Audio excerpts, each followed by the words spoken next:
तुम्ही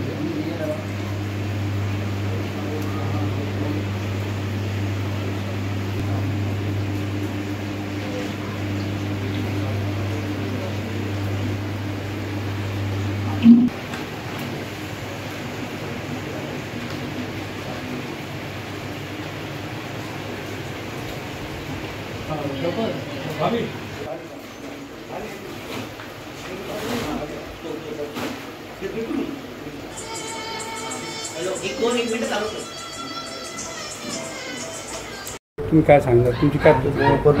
नाराज हमने जो हमने हमारे दीदी के साथ में जो उसने घिनौनी हरकत किया था, वो तो हम कोर्ट में केस लड़ी रहे थे और शासन प्रशासन और मुख्यमंत्री साहब देवेंद्र फडणवीस साहब का बहुत आभार व्यक्त करता हूँ मैं, और माननीय श्री एकनाथ जी शिंदे साहब का आभार व्यक्त करता हूँ।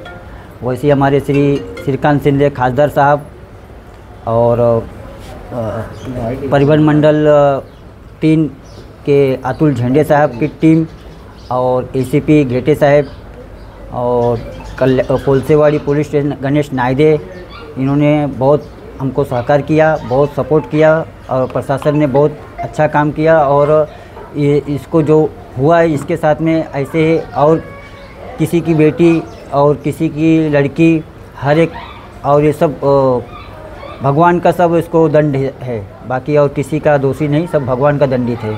जैसे को तैसा होता है, जैसे कि तैसा साथ में हुआ है। उसके दो भाई जो है उनको तड़ीपार किया है, उनको और सज़ा मिलनी चाहिए था। उनको वो भी गुंडे हैं, 324 का कलम है उनके ऊपर, वो भी इधर दहशत निर्माण करने का वो भी बहुत प्रयत्न करते हैं। और वो भी सामान हथियार औजार पब्लिक उनसे भी ये है। और हमारे साथ में आत्महत्या करने के बाद विशाल के तुम्हें किसी की तरह का डर है अभी? डर बोले तो उनके जो भाई है और उनके जो पिताजी है, जो उनके कुटुंब है, ये सब कुछ करवा सकते हैं और हल्ला बिल्ला ये इनका ही काम है, ऐसे लोग का ही काम है। आज हमारी बेटी गई है, हमारी बेटी तो वापस नहीं आने वाली है ना। हमारी 12 साल की बच्ची ने क्या बिगाड़ा था, क्या किया था? आत्महत्या करने के बाद आपको लगता है कि आपको कहीं ना कहीं न्याय मिला है? हमको न्याय प्रशासन और सरकार ने हमको न्याय दिलाया है, हम उनके बहुत बहुत धन्य आभार व्यक्त करता हूँ। जो काही वर्षापूर्वी काही महिन्यापूर्वी कल्याणपूर्वेत एका 10 वर्षाच्या मुलीची निर्घृणपणे बलात्कार करून विशाल गवळी यांनी तळोजा जेलमध्ये या ठिकाणी आत्महत्या केलेली आहे। खरं तर न्यायालयात आमची मागणी होती त्याला फाशीची शिक्षा व्हावी, जेणेकरून अशा विकृत मानसिकतेची लोक असतील त्यांच्या मनात कायद्याची भीती निर्माण व्हावी, कुठेतरी कायद्याचा दहशत निर्माण व्हावा।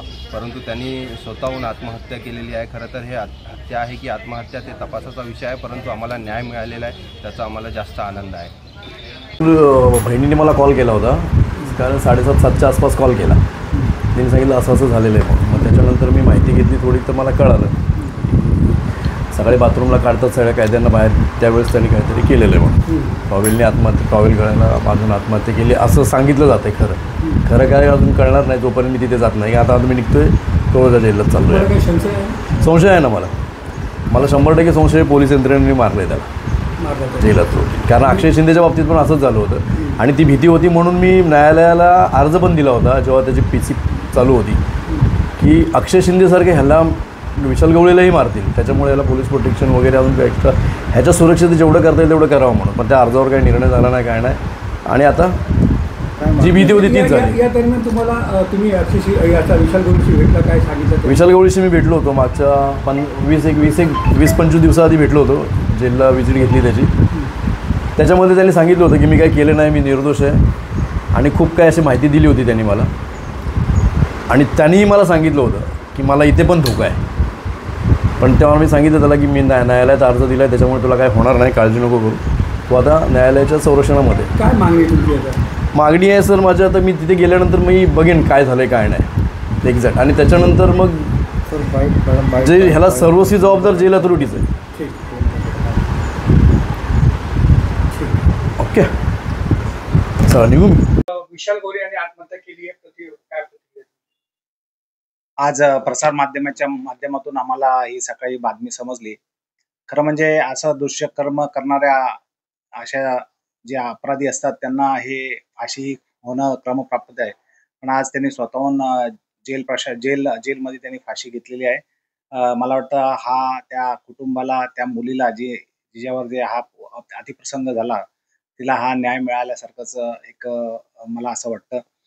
हे असे कृत्य करणारे जे गुन्हेगार आहेत त्यांना एक एक सबक असला पाहिजे, की तुम्ही जर असं कृत्य केलं तर निश्चितपणे तुम्हाला फाशी मिळणार. तर ज्या पद्धतीने हे जे करायला पाहिजे होतं, की जी फाशी व्हायला पाहिजे होती, जी शिक्षा व्हायला पाहिजे होती, 3.5 महिन्याचा काळ निघून गेलेला आहे. सगळ्यात महत्त्वाचं म्हणजे ही शिक्षा ही नियतीचा खेळ होणार आहे. वास्तविक फाशी म्हणजे त्याने प्रशासनाने आपली पूर्णपणे त्याच्यामध्ये पूर्ण प्रयत्न केले होते, ताकद लावली होती आणि त्यांनी त्या पद्धतीनेच त्याचा निकाल देखील तशाच पद्धतीने लागला असता. त्यांना येणाऱ्या काळामध्ये फाशी निश्चितपणे लागलेली आहे. DCP साहेबांशी जेव्हा आमचं बोलणं झालं, त्यावेळेस त्यांनी त्या तपासाच्या संदर्भामध्ये आम्हाला माहिती दिली होती आणि ज्या पद्धतीने त्यांनी केलं होतं निश्चितपणे त्याला फाशी लागलीच असती. नाही, ते कल्याणपूर ज्या चिमुरडीवरती हा प्रसंग ओढवला होता तो विशाल गवळी, आज त्यांनी त्याचं जीवन संपवलेलं आहे. परंतु जर कायद्याच्या कचाट्यात तो पूर्णपणे अडकला होता आणि त्या दृष्टीने जर त्याला कठोरात कठोर शिक्षा झाली असती तर इतर लोक जे हे कृत्य करतात त्यांच्यावरती फार मोठा वचक बसला असता. आणि मला वाटतं ह्या गोष्टीला घाबरूनच त्यांनी आज सकाळी तलोजा कारागृहात आत्महत्या केलेली आहे. पण सर्वसामान्यांची इच्छा होती की कायद्याच्या दृष्टीने कायद्याच्या याच्यामध्ये त्याला फाशी म्हणा किंवा इतर जी पण शिक्षा आहे ती जर त्यांनी भोगली असती तर हे कृत्य करणारे इतर जे समाजकंटक आहेत त्यांना एक चांगली अद्दल घडली असती. ठीक आहे, हा पण एक प्रकारे नैसर्गिक न्याय आहे, तो तर तिला मुलीला भेटलेलाच आहे, त्यांच्या कुटुंबांना भेटलेला आहे. पण तरी पण माझं एक असं म्हणणं होतं की बाबा कायद्याने झालं असतं तर ते एक चांगला संदेश पूर्ण देशभर महाराष्ट्रभर गेला असता.